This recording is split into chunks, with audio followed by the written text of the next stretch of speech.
Hi everyone. Today I'm going to begin with a beautiful Shayari by गुलजार साहब. जिंदगी तेरी खरोचे हैं मुझ पर या फिर तू मुझे तराशने की कोशिश में है. When I started this series of videos, my purpose was to bring forward learnings from people's lives during this lockdown so as to show how important our perspective or attitude is. Hailing from Punjab, I requested few of the Punjabi artists to put forward their learnings. So I begin with a very famous lyricist from Punjabi cinema, Mr. Shamsher Singh Sandhu. He is an author, a writer, a poet and an ex-journalist. He is a very well-renowned personality and also known as the Encyclopedia of Punjabi Literature. Let's see what he has in store for us.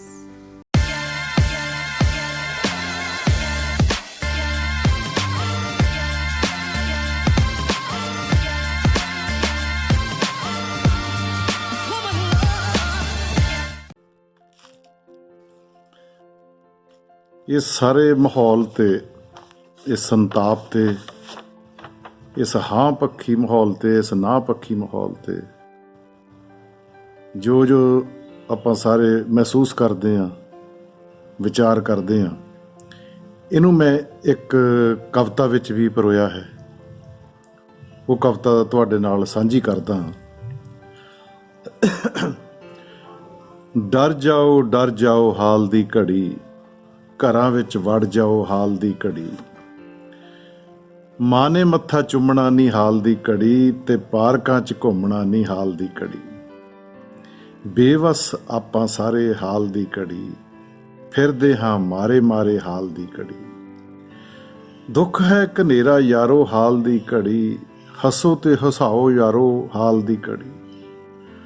ਹੱਥ ਨਾ ਮਿਲਾਓ ਲੋਕੋ ਹਾਲ ਦੀ ਘੜੀ, ਜੱਫੀ ਭੁੱਲ ਜਾਓ ਲੋਕੋ ਹਾਲ ਦੀ ਘੜੀ. ਭੁੱਲ ਜਾਓ ਮੀਟ ਰੋਟੀ ਹਾਲ ਦੀ ਘੜੀ, ਰੁੱਖੀ ਮਿੱਸੀ ਖਾ ਲੋ ਰੋਟੀ ਹਾਲ ਦੀ ਘੜੀ. ਸਬਕ ਸਿਖਾ ਜੂ ਸਾਨੂੰ ਹਾਲ ਦੀ ਘੜੀ, ਭਰਮ ਮਿਟਾ ਦੂ ਸਾਡੇ ਹਾਲ ਦੀ ਘੜੀ.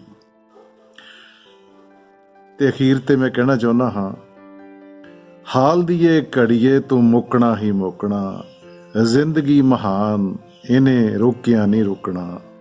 ਮੰਨਿਆ ਕਿ ਅਜੇ ਜਾਪੇ ਬੰਦਾ ਬੇਜਾਨ ਹੈ, ਸਮੇਂ ਦੱਸ ਦੇਣਾ ਬੰਦਾ ਬੜਾ ਹੀ ਮਹਾਨ ਹੈ, ਸਮਾਂ ਦੱਸ ਦਿਓ ਬੰਦਾ ਬੜਾ ਹੀ ਮਹਾਨ ਹੈ. ਇਹ ਜੋ ਸਮਾਂ ਆਪਾਂ ਸਾਰੇ ਹੰਢਾ ਰਹੇ ਹਾਂ, ਇਹਦੇ ਬਾਰੇ ਵਿਦਵਾਨਾਂ ਨੇ, ਵਿਗਿਆਨੀਆਂ ਨੇ, ਬੁੱਧੀਜੀਵੀਆਂ ਨੇ, ਆਮ ਲੋਕਾਂ ਨੇ ਆਪੋ ਆਪਣੇ ਵਿਚਾਰ ਪ੍ਰਗਟਾਏ ਅਤੇ ਪ੍ਰਗਟਾਉਂਦੇ ਆ ਰਹੇ ਆ. ਵੱਖ-ਵੱਖ ਚੈਨਲਾਂ ਤੇ ਅਖਬਾਰਾਂ ਵਿੱਚ ਵੀ ਬਹੁਤ ਸਾਰੀਆਂ ਗੱਲਾਂ ਜੋ ਮੈਂ ਕਰ ਰਿਹਾ, ਇਹ ਬਹੁਤ ਸਾਰੇ ਕਰ ਚੁੱਕੇ ਆ ਤੇ ਇਹਨਾਂ 'ਚ ਰਿਪੀਟ ਹੋਣੀਆਂ ਹੀ ਹੋਣੀਆਂ. ਇੱਕ ਦੂਜੇ ਦਾ ਹਾਲ ਪੁੱਛਦੇ ਆ ਤਾਂ ਜਵਾਬ ਵੀ ਇਹੀ ਬਣਦਾ ਵੀ ਹਾਲ ਤਾਂ ਭਰਾਵੋ ਜਿਸ ਤਰ੍ਹਾਂ ਦਾ ਤੁਹਾਡਾ ਉਸੇ ਤਰ੍ਹਾਂ ਦਾ ਸਾਡਾ. ਭੋਪਾਲ ਤੋਂ ਸ਼੍ਰੀਆ ਬੇਟੀ ਨੇ ਪੁੱਛਿਆ, ਅੰਕਲ ਤੁਸੀਂ ਦੱਸੋ, ਤੁਸੀਂ ਤਾਂ ਬਹੁਤ ਤੁਰਨ ਫਿਰਨ ਵਾਲੇ ਸੀ, ਮੇਲਿਆਂ 'ਚ, ਟੂਰਨਾਮੈਂਟਾਂ 'ਚ, ਸਮਾਗਮਾਂ 'ਚ, ਹੁਣ ਕਿਵੇਂ ਮਹਿਸੂਸ ਕਰਦੇ ਹੋ ਕਿ ਇਹਦੇ ਹਾਂ ਪੱਖੀ ਵੀ ਇਸ ਵਤੀਰੇ ਦੇ ਨਤੀਜੇ ਨੇ ਤੇ ਨਾ ਪੱਖੀ ਵੀ. ਇੱਕ ਤਾਂ ਆਪਣੇ ਆਪ ਦੇ ਅੰਦਰ ਝਾਤੀ ਮਾਰਨ ਦਾ ਇਨਸਾਨ ਨੂੰ ਬੜਾ ਮੌਕਾ ਮਿਲਿਆ. ਸੜਕਾਂ ਤੇ ਹੀ ਭੱਜੇ ਫਿਰਦੇ ਸੀ, ਕੰਮਕਾਰ ਵਿੱਚ ਹੀ ਭੱਜੇ ਫਿਰਦੇ ਸੀਗੇ.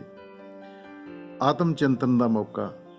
ਫਿਰ ਜਿਹੜਾ ਆਮ ਕਹਿੰਦੇ ਸੀ ਵੀ ਲੋਕ ਇੰਨੇ ਦੌੜ 'ਚ ਸ਼ਾਮਲ ਹੋ ਗਏ, ਹਰ ਤਰ੍ਹਾਂ ਦੇ ਜ਼ਿੰਦਗੀ ਦੀ ਦੌੜ ਇੰਨੀ ਹੋ ਗਈ ਤੇਜ਼ ਕਿ ਪਰਿਵਾਰਾਂ ਦੇ ਵਿੱਚ, ਬੱਚਿਆਂ ਦੇ ਵਿੱਚ ਲੋਕਾਂ ਕੋਲ ਬਹਿਣ ਦਾ ਟਾਈਮ ਨਹੀਂ ਹੈ. ਇੱਥੋਂ ਤੱਕ ਕਹਿਣ ਲੱਗ ਪਏ ਸੀ ਵੀ ਟਾਈਮ ਤਾਂ ਹੈ ਹੀ ਨਹੀਂ ਜੀ, ਟਾਈਮ ਤਾਂ ਹੈ ਹੀ ਨਹੀਂ, ਹੁਣ ਟਾਈਮ ਹੀ ਟਾਈਮ ਆ. ਤੇ ਇਸ ਸਾਰੇ ਦੇ ਵਿੱਚ ਸਰੀਰਕ ਤੌਰ 'ਤੇ ਵੀ ਬੜਾ ਕੁਛ ਤਬਦੀਲੀਆਂ ਆਈਆਂ.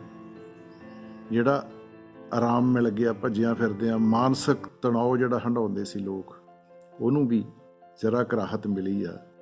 ਤੇ ਦੇਖੋ ਤੁਸੀਂ ਵੀ ਜਿਹੜੀ ਭੱਜ ਦੌੜ ਪੈਸੇ ਦੀ ਸੀ, ਹੁਣ ਦੌਲਤ ਸਸਤੀ ਹੋ ਗਈ, ਜ਼ਿੰਦਗੀ ਮਹਿੰਗੀ ਹੋ ਗਈ। ਜ਼ਿੰਦਗੀ ਨੂੰ ਬਚਾਉਣਾ, ਜ਼ਿੰਦਗੀ ਨੂੰ ਮੰਨਣਾ ਵੱਡਾ ਕੰਮ ਇਹ ਹੋ ਗਿਆ।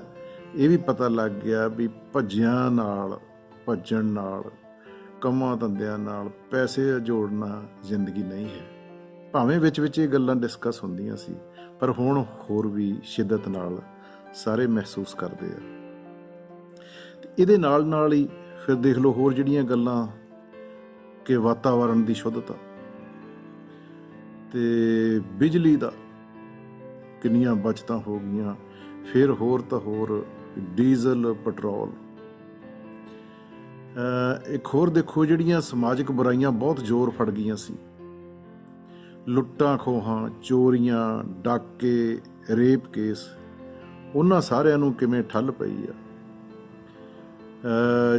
ਚਿੱਟੇ ਦਾ, ਡਰੱਗਸ ਦਾ ਬਹੁਤ ਜ਼ੋਰ ਫੜ ਗਿਆ ਸੀ, ਦੌਰ ਚੱਲ ਪਿਆ ਸੀਗਾ, ਉਹਨੂੰ ਵੀ ਰੋਕ ਲੱਗ ਗਈ, ਠੱਲ ਪੈ ਗਈ। ਇਹਦੇ ਨਾਲ ਨਾਲ ਜਿਹੜਾ ਹੈਗਾ ਸੰਯੁਕਤ ਪਰਿਵਾਰ ਜੋ ਕਿਸੇ ਸਮੇਂ ਹੁੰਦੇ ਸੀ, ਉਹ ਰਿਸ਼ਤੇ ਨਾਤੇ ਵੀ ਦੁਬਾਰਾ ਕਾਇਮ ਹੋ ਗਏ। ਅਹਿਸਾਸ ਹੋ ਗਿਆ ਕਿ ਆਪਣੇ ਆਪਣੇ ਹੀ ਹੁੰਦੇ ਆ। ਗੁਆਂਢ ਨਾਲ, ਮੁਹੱਲੇ ਨਾਲ ਮੋਹ ਪਿਆਰ ਜਿਹੜਾ ਕੋਈ ਕਿਸੇ ਨੂੰ ਬੁਲਾ ਕੇ ਰਾਜ਼ੀ ਨਹੀਂ ਸੀ, ਹੁਣ ਉਹ ਪਿੰਡਾਂ ਵਿੱਚ ਵੀ, ਸ਼ਹਿਰਾਂ ਵਿੱਚ ਵੀ, ਹੋਰਨਾਂ ਦੇਸ਼ਾਂ ਵਿੱਚ ਵੀ ਇਹ ਸਾਰਾ ਜਿਹੜਾ ਸੱਭਿਅਕ ਮਾਹੌਲ ਸੀ, ਸੱਭਿਆਚਾਰ ਵਾਲਾ ਮਾਹੌਲ ਸੀ, ਉਹ ਦੁਬਾਰਾ ਕਾਇਮ ਹੋ ਗਿਆ, ਬਰਕਰਾਰ ਹੋ ਗਿਆ। ਤੇ ਮੈਂ ਤਾਂ ਦੁਆ ਕਰਦਾ ਕਿ ਇਹ ਅੱਗੋਂ ਵੀ ਬਰਕਰਾਰ ਰਹੇ। ਹਰ ਰਾਤ ਤੋਂ ਬਾਅਦ ਦਿਨ ਚੜ੍ਹਦਾ ਹੀ ਚੜ੍ਹਦਾ। ਅੱਗੇ ਵੀ ਬੜੀਆਂ ਬਿਮਾਰੀਆਂ ਆਈਆਂ, ਕਦੇ ਪਲੇਗ ਆ ਜਾਂਦੀ ਸੀ, ਕਦੇ ਡੇਂਗੂ ਆ ਜਾਂਦਾ, ਕਦੇ ਫਲੂ ਆ ਜਾਂਦੀ। ਇਸ ਵਾਰ ਦਾ ਕਰੋਨੇ ਦਾ ਜਰਾ ਕੁ ਸੁਭਾਅ ਹੋਰ ਆ ਵੀ ਕੁਛ ਪਤਾ ਜਿਹਾ ਹੀ ਨਹੀਂ ਲੱਗਦਾ। ਜਿਹਨੂੰ ਹੋਇਆ ਉਹਨੂੰ ਵੀ ਨਹੀਂ ਪਤਾ ਲੱਗਦਾ, ਜਿਹਨੂੰ ਨਹੀਂ ਹੋਇਆ ਉਹਨੂੰ ਵੀ ਨਹੀਂ ਪਤਾ ਲੱਗਦਾ। ਇੱਕ ਦੂਜੇ ਪ੍ਰਤੀ ਸ਼ੱਕੀ ਜੇ ਹੋ ਗਏ ਸਾਰੇ। ਚਲੋ ਇਹਦੇ ਵਿੱਚ ਵੀ ਬੜਾ ਕੁਛ ਸਿੱਖਣ ਨੂੰ ਮਿਲਿਆ, ਅੰਦਰ ਝਾਤੀ ਮਾਰਨ ਦਾ ਮੌਕਾ ਮਿਲਿਆ।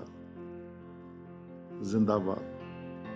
How amazingly he has presented certain observations for us to introspect and ponder over regarding life and survival being the utmost important. Today we are living minimalistically without all those things which once upon a time we used to consider necessity. For so many years we might have taken our earth, our relationships for granted. Today is the time to heal. Today is the time to rejuvenate. One of the most important lessons which his talk has given me is for kindness and compassion. Kindness and compassion towards our relationships. Kindness and compassion for our earth. On the whole, this physical detachment can actually help us being mindful about ourselves, to upgrade ourselves, to know ourselves and take care of ourselves. I would like to thank Mr. Shamsher Singh Sandhu for his valuable time and contribution towards this topic. There's more coming up. Don't forget to subscribe to the channel and hit the bell button for further updates. Thank you.